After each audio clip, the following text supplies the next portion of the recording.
Congratulations on the second edition of the book Naga Odyssey and Visier's journey. And should I say, perhaps the book's journey hasn't ended yet. And this afternoon, ladies and gentlemen, I am so honored and delighted for the privilege to launch this book for the second time. So I just will take out this ribbon. I know there's time for pictures here. And now, we'll move it too, so I can, And I just want to read these words. In the name of our living God, the Alpha and Omega of the journeys of our life, I release this book, A Naga Odyssey, second edition. May the aspirations of the author resonate with all the readers. You want to give a round of applause again? This team says something more than the others. Let me start, since I'm going to be very brief, let me start with a quotation from Broome. Yesterday I was clever, so I wanted to change the world. Today I'm wise, so I'm changing myself. Yesterday I was clever, I wanted to change the world. Today I'm wise, so I'm changing myself. This Naga Odyssey is not just my story, but it is your story. It is not my odyssey, but it is your odyssey. The story to tell to, especially to an Australian audience, reader, is to tell as the first person. Because if I were to write a book of a history of the Nagas, no Australian would read. But if you say, this is my story, and this happened to me, and it journeyed with me. So that is how the story is told.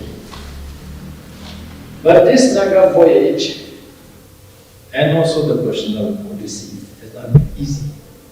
In the one personal odyssey, my own family, my own clan, and the people, and our political situation, as you know, is a very difficult journey.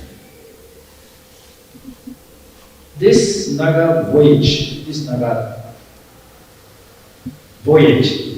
has gone through, traveled through troubled waters.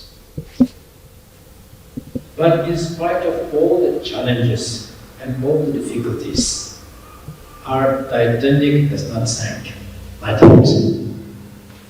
But if we go the way we are going, and if you go multiplying different fractions,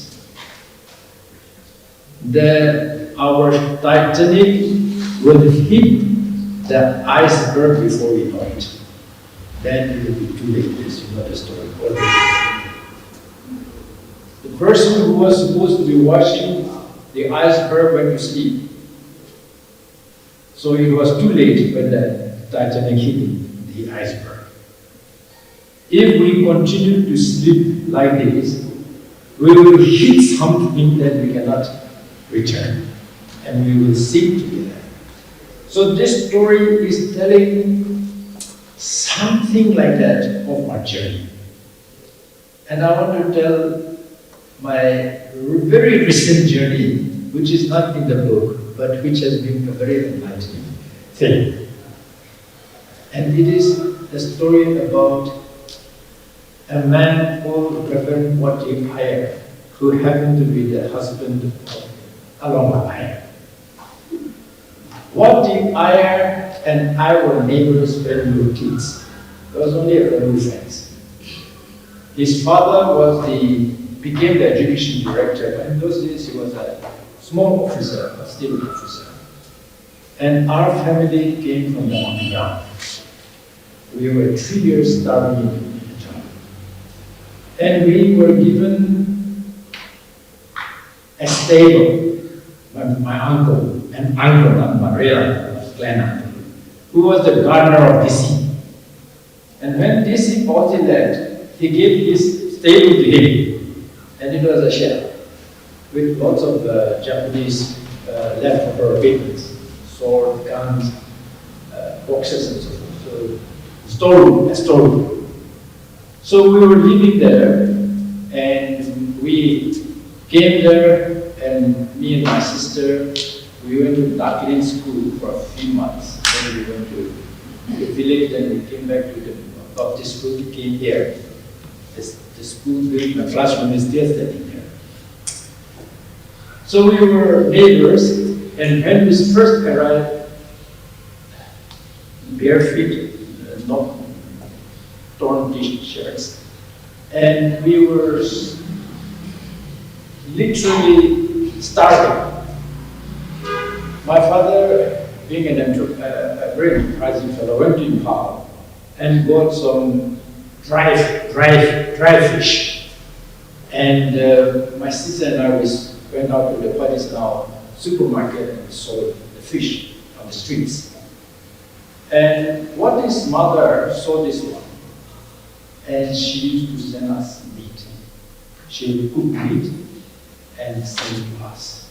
You're all in the mind. And since I have no authority, and since I do not feel that kind of confidence to give critical analysis, I just want to share a few of my impressions, the musings I've been having after reading this book. First of all, it's a powerful personal story.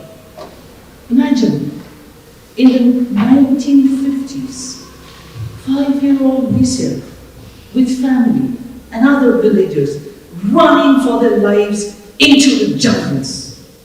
For more than 2 years, wandering in hunger, hiding in fear, fearful any time they would be hunted down by the dreadful army. But they survived.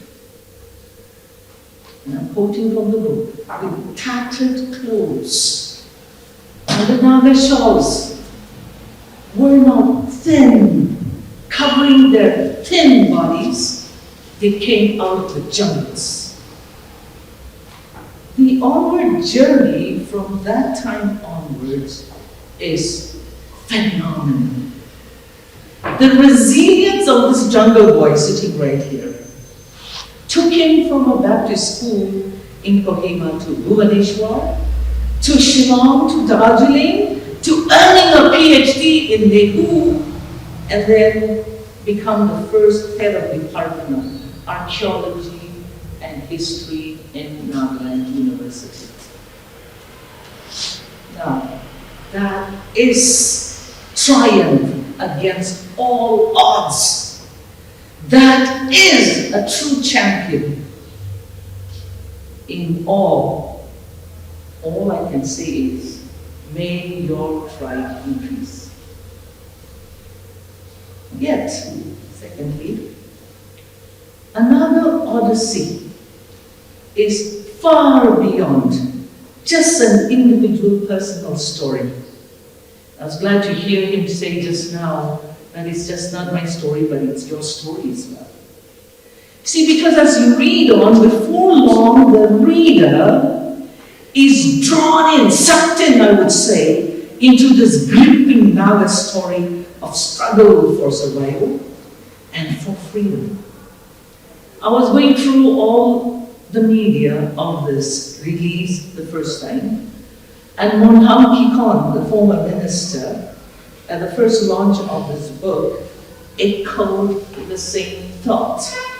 And I quote him, "This is every Naga journey and memoir.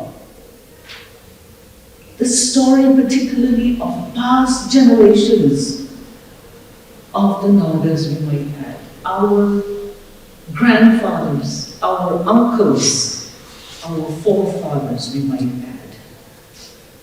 How can we allow ourselves to forget this story?" That was the big question that still lingers on in my mind. You see, in the Naga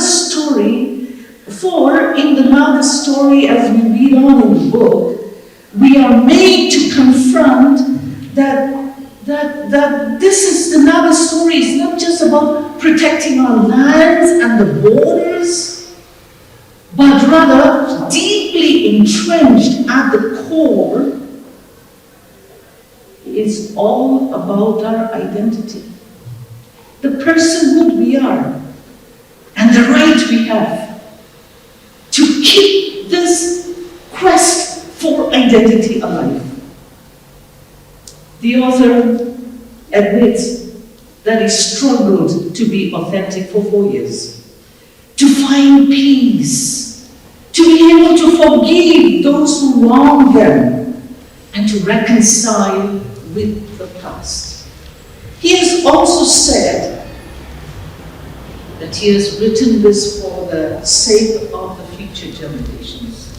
On a footnote, he said he was particularly challenged by the struggle for identity among young people, particularly those living overseas. And so he wrote for them for the sake of the future generations. And he asked these questions. What has made you Nagas? Do you know how you have become like this today, we might add? What has created this creative imagination of a people called the Nagas? As I read through this, the question lingers on. Will Nagas as a nation go away, disseminate, assimilate to the compelling forces of foreign cultures, of ideologies, systems that surround us constantly? And Dr. Visier, I believe, gives an answer. And I quote him again. The Naga nation is established and will not go away. The only way we can destroy ourselves is to deny our identity. Nagaland TV, Sop Manulaga Awas. Watch us live on Geo TV and on your television sets as well. For Dimapur viewers, we are on channel number 994 in Global Chapter, and Kohima and Mokokchung viewers, switch to channel number 138 on Hornbill Digital. For all news and updates, follow us on Facebook, Instagram, YouTube, and Twitter.